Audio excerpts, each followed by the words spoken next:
Mga kwentong pambata. Ang masayahing prinsipe. Isang araw, sa langit, nakita ng Diyos ang dalawang anghel na nakaupo lang at walang ginagawa. Mukha silang malungkot. Oh, nasa langit tayo. Oh, bawal dito ang nakasimangot. Bakit ba parang ang lungkot ninyong dalawa? Oh. Wala po kami magawa. Wala kaming ginagawa, kaya kami malungkot. Sige, bumaba kayo sa lupa at hanapin ninyo ang dalawang pinakamagandang bagay sa isang syudad at dalhin nyo rito. Kaya naman, agad bumaba ang dalawang anghel sa lupa mula sa langit. Isang estatwa ang nakita nila sa gitna ng isang syudad. Nababalot ito ng ginto. Gawa ang kanyang mata sa bughaw na sapiro at may mamahaling ruby sa kanyang sinturon. Isa siyang ehemplo ng kaligayahan para sa lahat ng mga taga-syudad. Kaya tinawag siyang masayahing prinsipe. O anak, bakit ka umiiyak? Dapat maging masaya ka, tulad ng masayahing prinsipe. At dumating na nga ang taglamig. Palubog na ang araw at may isang ibon na naghahanap ng pagdadapuan para sa paparating na gabi. Lumipad siya papunta sa estatwa at sinabing, Pwede ako magpalipas ng gabi dito sa paan ng estatwa. Tiyak, maiinitan ako rito. at doon nga sa paa ng estatwa nanatili ang ibon sa gitna ng kanyang dalawang binti. Biglang may naramdamang patak ang ibon mula sa taas. Tumingin sa langit ang ibon, pero maaliwalas naman ang panahon. Saan kaya nanggaling ang patak na yon? Hindi naman umuulan. At isa na namang patak ang naramdaman ng ibon. Takang-taka ang ibon. Kaya nagpasya siyang humanap na lang ng ibang masisilungan. Lilipad na sana siya paalis. Ngunit nang makita niya ang estatwa, nagulat siya. Umiiyak ang estatwa. Oh, bakit ka umiiyak? Ikaw ang masayahing prinsipe. Hindi na. Bakit? Anong nangyari? Nung nabubuhay pa ako, sobrang saya ko. Andun lang ako sa palasyo at ni minsan, hindi ako lumabas. Naglalaro ako sa hardin ng palasyo tuwing umaga at nagsasayaw naman tuwing gabi. Tulad din ako ng lahat ng taong nabubuhay na merong puso at damdamin. Masaya akong naninirahan sa palasyo noon at hindi ko alam kung ano ang kalagayan ng mga tao sa labas. Kontento na ako noon sa napakaliit kong mundo, kaya tinatawag nila akong masayahing prinsipe. Pero ngayong patay na ako, nilagay nila ako dito sa taas ng syudad. At nakikita ko na mga tunay na buhay sa labas. Nakikita ko ang paghihirap ng mga taong nakatira rito. At kahit gawa na sa bakal ang puso ko ngayon, nararamdaman kong malungkot sila. Kaya malungkot na rin ako. Bakit ka umiiyak ngayon? Dahil may nakikita akong isang babae sa labas lamang ng syudad. Wala siya mapakain sa kanyang anak.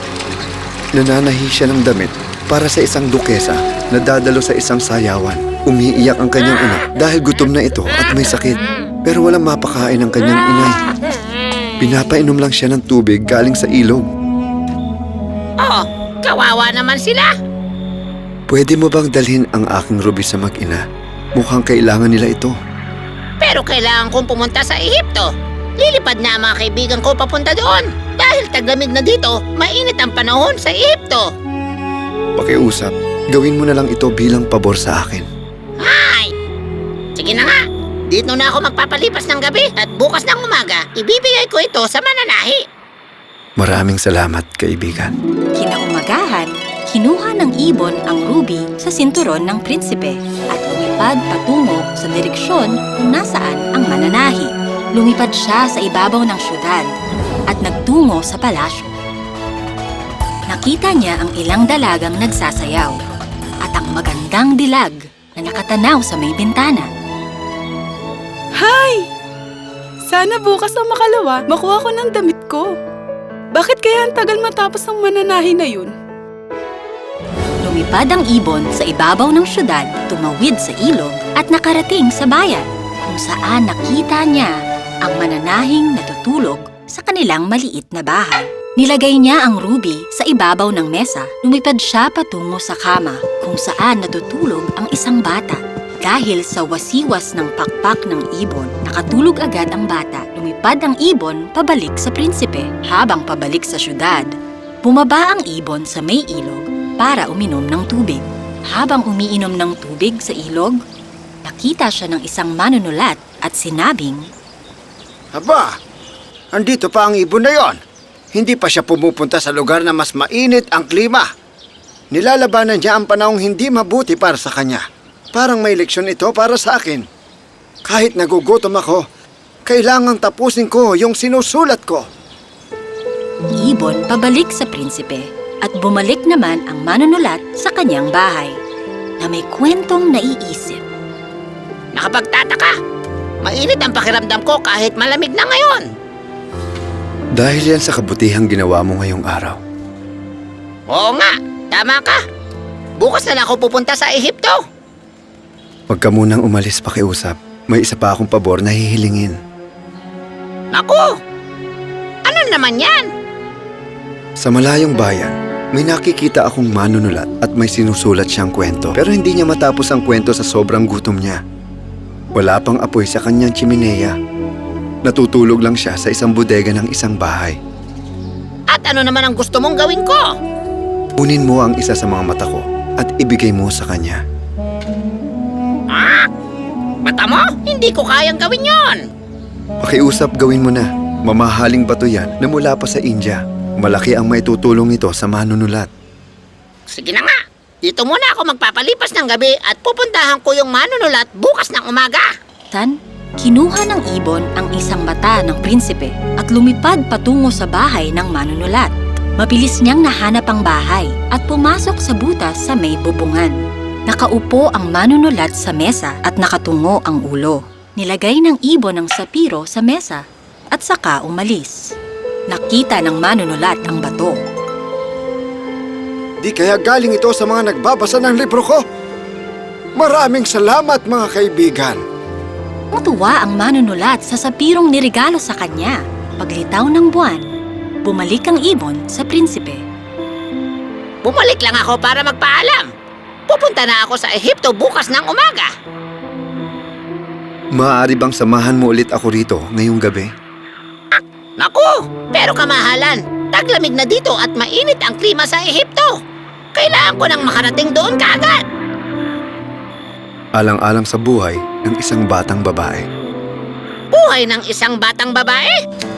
Oo, may isang batang babae sa plaza. Nagtitinda siya ng mga itlog, pero nahulog ang mga ito at nabasag. Walang kinita ang bata sa kanyang paninda. Baka saktan siya ng kanyang ama pagdating niya sa bahay nila. At paano ko naman siya matutulungan?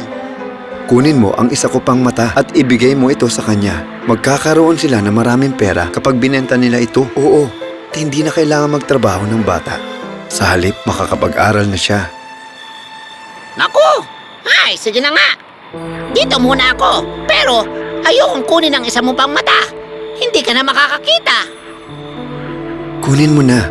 Pakiusap. Malungkot na kinuha ng ibon ang isa pang mata ng prinsipe. Lumipad siya patungo sa plaza at binigay ang bato sa batang babae. Tuwang-tuwa ang batang babae sa sapiro. Ang ganda naman ito! At masaya siyang tumakbo pauwi. Bumalik muli ang ibon sa prinsipe. Nalungkot siya nang makita ang prinsipe dahil wala ng mata ang mahal na prinsipe. Mabait kang prinsipe. Hindi na ako pupunta ng Ehipto. Sige na, pumunta ka na ngayon sa Ehipto. Mahihirapan kang mamuhay rito hanggang taglamig. Ayoko! Hindi na kita iiwan! At nanatili doon ang ibon. Kinuwentuhan niya ang prinsipe at lagi itong inaaliw. Masaya ang prinsipe kasama ang ibon. Mipad ka naman sa syudad at ikwento mo sa akin kung ano ang nakikita mo. Ang ibon sa may syudad at kinuwento sa prinsipe ang kanyang nakita. Bumalik ang ibon sa kaibigang prinsipe.